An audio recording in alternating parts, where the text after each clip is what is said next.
Students, चलिए देखते हैं। ये क्वेश्चन नंबर 6.3 का 13 क्वेश्चन है। इसमें कुछ इस टाइप के क्वेश्चन से इनइक्वलिटीज से प्रॉब्लम आ रही है कि कौन सा सैडेड रीजन होगा, उसको बढ़िया से इस क्वेश्चन में हम लोग समझते हैं। ठीक है, चलिए सबसे पहला काम हम लोग ग्राफ बना जाते हैं।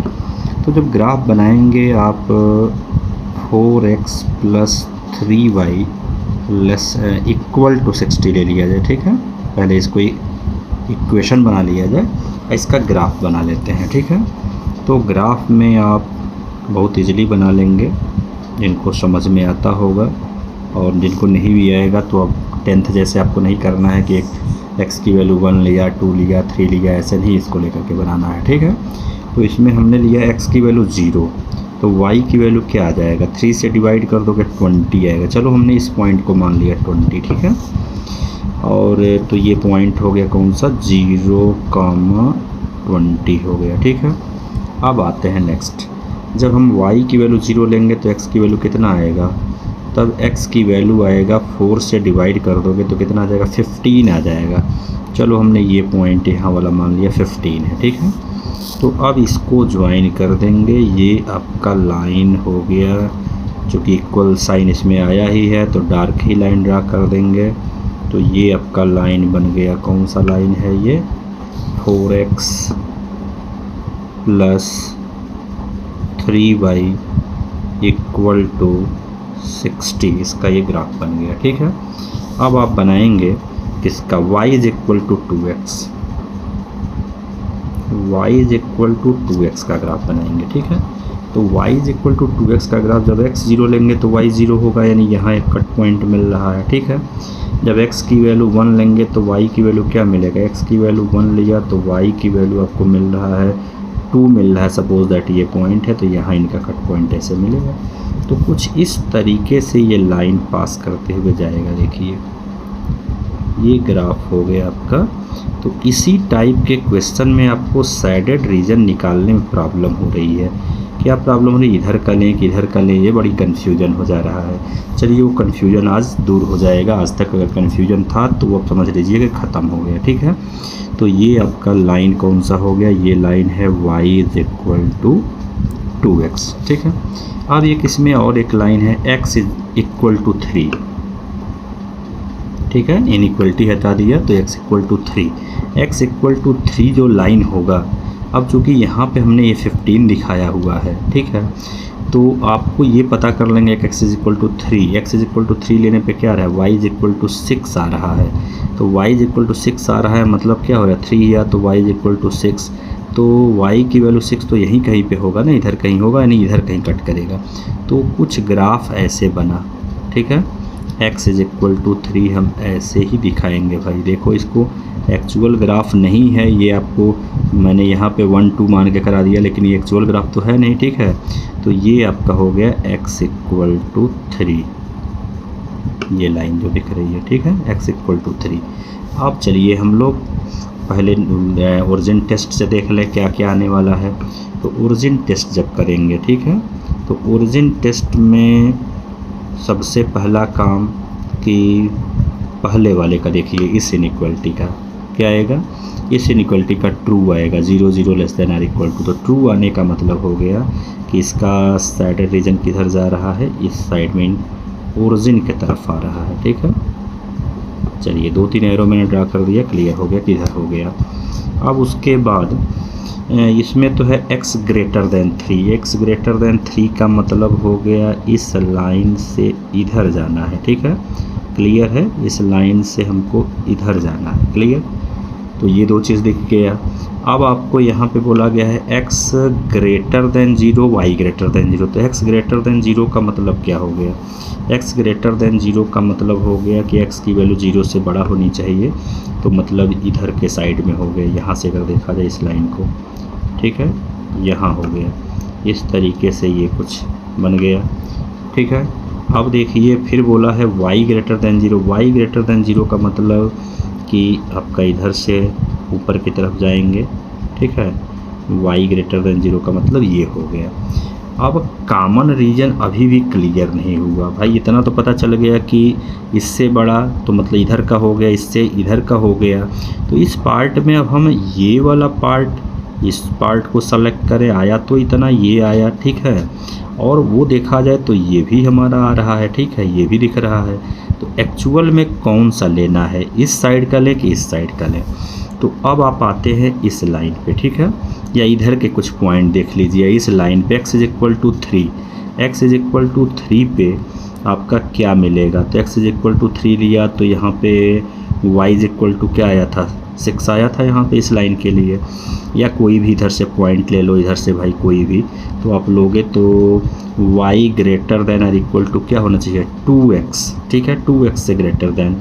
तो वो इनइक्वलिटी में आप चेक करके एक बार देख लिया जाए क्या आ रहा है इनइक्वलिटी के लिए। तो फ़िलहाल जैसे ही इस पॉइंट पे आओगे, ये वाला पॉइंट जो आपका मिल रहा था x = 3, तो y की वैल्यू क्या मिला था, y की वैल्यू 6, ठीक है।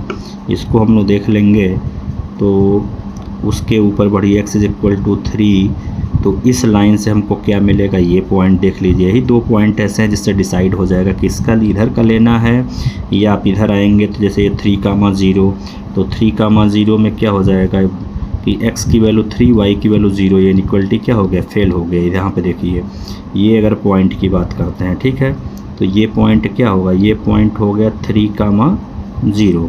आइए 3, 0 अगर इस लाइन पे आप पुट करेंगे कि y > 2x, तो 3, 0 मतलब x 0, x की वैल्यू 3, तो ये हो गया y की वैल्यू 0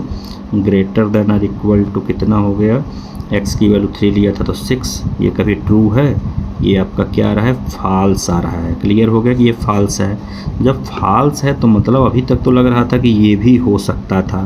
क्लियर हो गया कि ये सैडेड रीजन आपका यही है, बस इतना सा, ठीक है, इतना ही केवल ये सैडेड रीजन आपका आएगा, ठीक है। और भी इसको नीट एंड क्लीन समझना है तो इसको आप ग्राफ पे बना लेंगे। ग्राफ पे बढ़िया से देखेंगे कि x की वैल्यू 1, 2, 3, 4, अब जैसे ये मान लो 15 यहाँ पे आया था, यहाँ पे 20 आया था, तो एक प्रॉपर स्केल दे करके एक बॉक्स को या तो 5 मान लेंगे। उसके बाद देखिए ग्राफ बनाइए, और बड़ा बनेगा, जितना बड़ा बनेगा उतना ही अच्छा ये समझ में आएगा, ठीक है।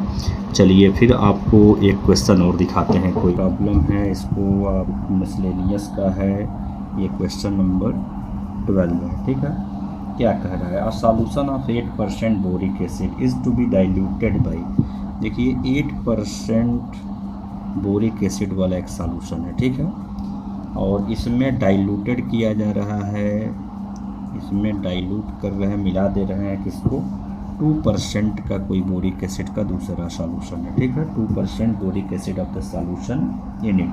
The resulting mixture is to be more than 4% but less than 6% boric acid, ठीक है। ये कह रहा है कि जब रिजल्टिंग मिक्सचर, तो जब हम मिलाएंगे तो रिजल्टिंग मिक्सचर के बारे में दिया है कि 4% से मोर देन होना चाहिए, less than 6% boric acid. If we have 640 of the 8% solution, इसका हमें कितना है, 640 लीटर हमारे पास है अवेलेबल, ठीक है। और क्या दे रहा है, कह रहा है how many litre of the 2% solution will have to be added. मान लीजिए आपका x लीटर क्या होगा, ऐड किया जा रहा है ये। अब देखिए क्वेश्चन समझिए, आप जब मिलाएंगे तो 640 लीटर जो है, इसमें क्या है, 8% बोरिक एसिड है, तो इसमें बोरिक एसिड जो हो गया 8% ऑफ 640 प्लस, अब ये जो x है तो उसका क्या होगा, इसमें 2% ऑफ x।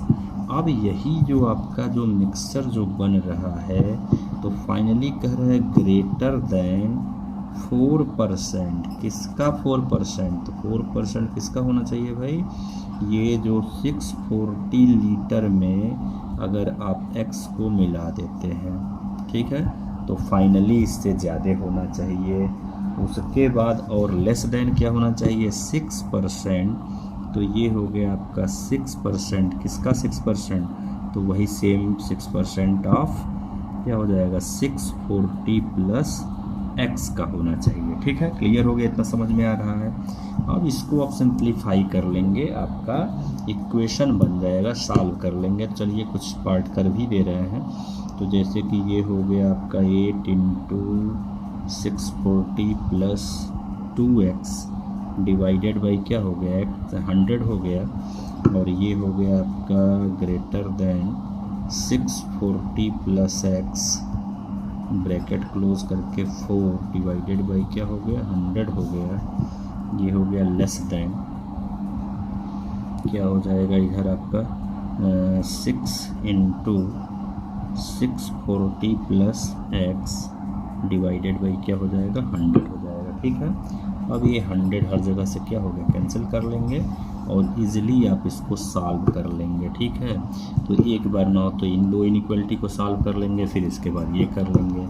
जैसे आप पहले ये लेके सॉल्व कर लेना, एक साथ भी तीनों हो सकता है। ठीक है, तो व्हेन आप लिख देंगे कि 4 640 + x लेस देन क्या हो जाएगा आपका 8 × 640 + 2x।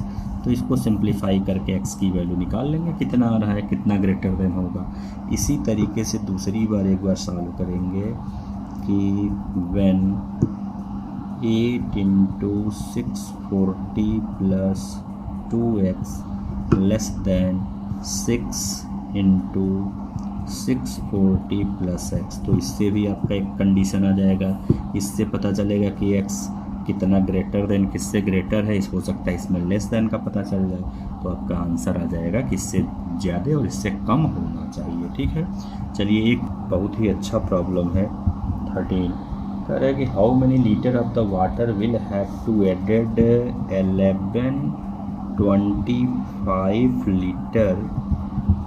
1125 litre of 45% solution of the acid. इसमें एसिड कितना है, तो 45% एसिड है।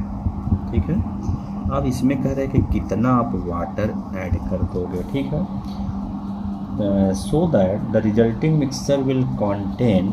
अब उसके बाद कह रहा है कि रिजल्टिंग जो मिक्सचर हो रहा है वो कंटेन करेगा more than 25% and less than 30% of acid, 30% acid. ठीक है, तो ये कंडीशन आपको दिया हुआ है। क्लियर हो गया क्वेश्चन क्या कह रहा है।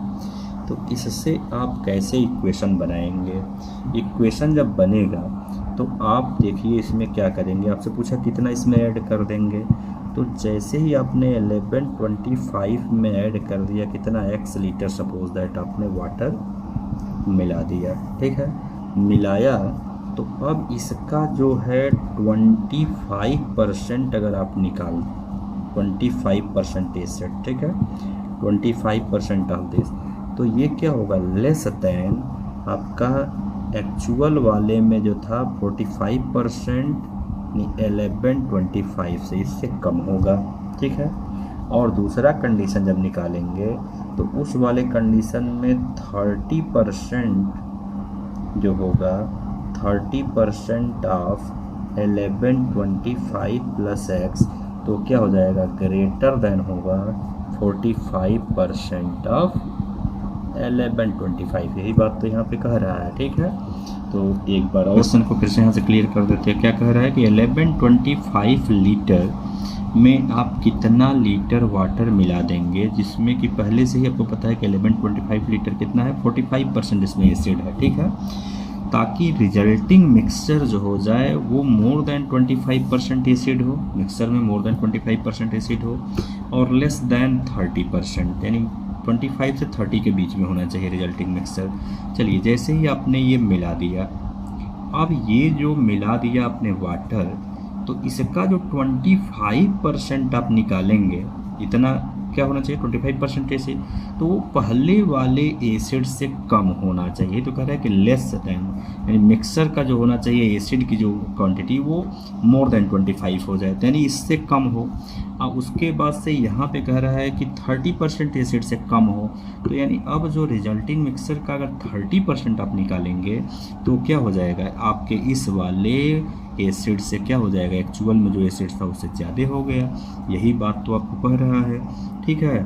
तो अब आप आ जाइए और यहाँ से बताइए, देखिए एक इनइक्वलिटी इसको सॉल्व कर लेंगे, एक इनइक्वलिटी इसको सॉल्व कर लेंगे। तो पहली वाली इनइक्वलिटी से कितना आएगा 25/100, और ये हो गया आपका 1125 प्लस x लेस दैन क्या हो जाएगा 45 इंटू 1125 डिवाइडेड बाई क्या हो गया 100। ये 100 से 100 कैंसिल हो गया, सिंप्लीफाई करके इसको मल्टीप्लाई कर लेना, ठीक है। Plus 25x less than 45 into 1125 हो गया, ठीक है। तो 25x की वैल्यू क्या हो जाएगी 25x लेस दैन, इधर ला करके शिफ्ट कर दिया और 1125 को कॉमन कर लिया, तो 45 माइनस 25, तो ये आ गया 25 इज लेस दैन 1125 इंटू कितना आ जाएगा 0, और ये हो गया 2, ठीक है। अब 25 से डिवाइड कर दोगे तो x लेस दैन 1125 इंटू 20/25, तो ये हो गया आपका 5 4 जा 5 5 जा 5 से इसको काट दिया तो 5 2 जा, फिर आपका हो जाएगा 5 2 जा एंड 5 5 जा, तो x इज लेस दैन अब कितना आ जाएगा 8 एंड 900 x की वैल्यू क्या आ जाएगी लेस दैन 900, तो 900 से कम आप मिलाएंगे, ठीक है। तो ये आपका एक पहला कंडीशन आ गया। फिर इसको जब सॉल्व करेंगे तो इससे दूसरा मिल जाएगा कि इस ग्रेटर देन कितना होना चाहिए, तो इससे और इसके बीच में होना चाहिए, ठीक है। तो सॉल्व कर लेंगे, उम्मीद करते हैं कि आप इस पूरे क्वेश्चन को आप कंप्लीट कर लेंगे, ठीक है। चलिए।